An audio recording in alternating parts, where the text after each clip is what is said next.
But in places with a high cost of living like Hawaii, that money is stretched thin pretty quick. We want to talk about it now with Allison Schaefers. She's the Waikiki Bureau Chief for the Honolulu Star-Advertiser. Allison, thank you so much for coming on. How are you doing? Aloha, my pleasure. Aloha to you. Yeah, my first question is Hawaii's tourist-dependent economy has taken a huge hit. As I understand, more than 100 of 140 hotels have closed. What is the impact then on jobs? It's been really challenging for people. Tourism is about 17% of our state's GDP, so there's an awful lot of people out of work right now and struggling to get their unemployment.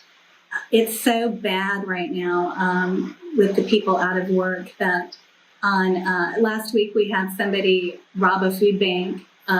Saturday we had a situation where the Salvation Army was giving away small bags of food. They had potatoes and bread and eggs, those types of things. And just for that little bit, we had more than 2 miles worth of lines snaking around the stores. It's unreal how many people are hurting. And give us the numbers as far as tourism. How many tourists does Hawaii typically see in a day or month, and who's coming now or not coming?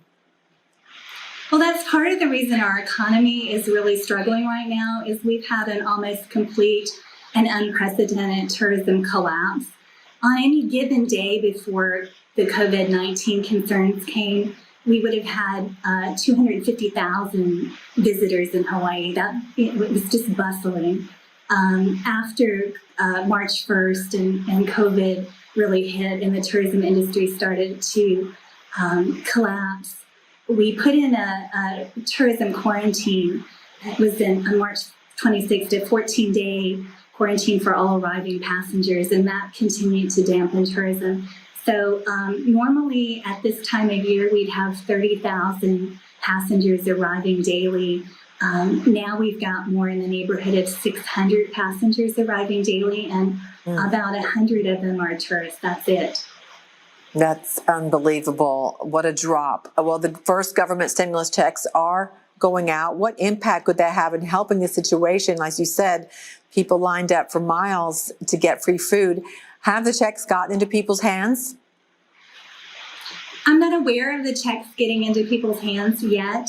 I know that they're waiting desperately for them.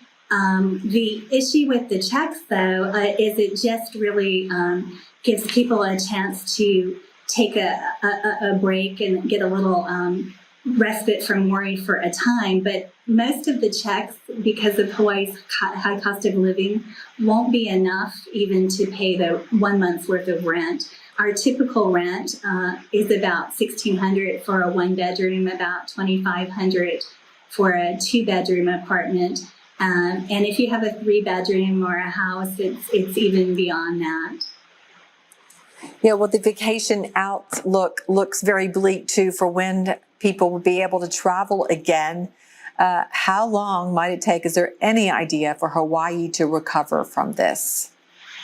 Well, Hawaii typically lags any kind of recovery on the mainland as well. And so in this particular instance, I think it's going to take quite a number of months. Even when the tourism industry is able to welcome guests back, there will be the industry was staffed for a bustling industry. When in January and February, we were expecting this year to surpass last year, which last year we had 10.4 million visitors. With the downturn, the way it is, and the hours based on a full bustling economy, not everybody's going to need to be brought back. So this will take months and months to unwind. It's going to be tough, but all I can say is at least you're in Hawaii, probably the most beautiful state in the United States. So we wish you all the very best and the people there. Allison Schaefers, thank you so much for helping us out. Thank you very much. Take good care.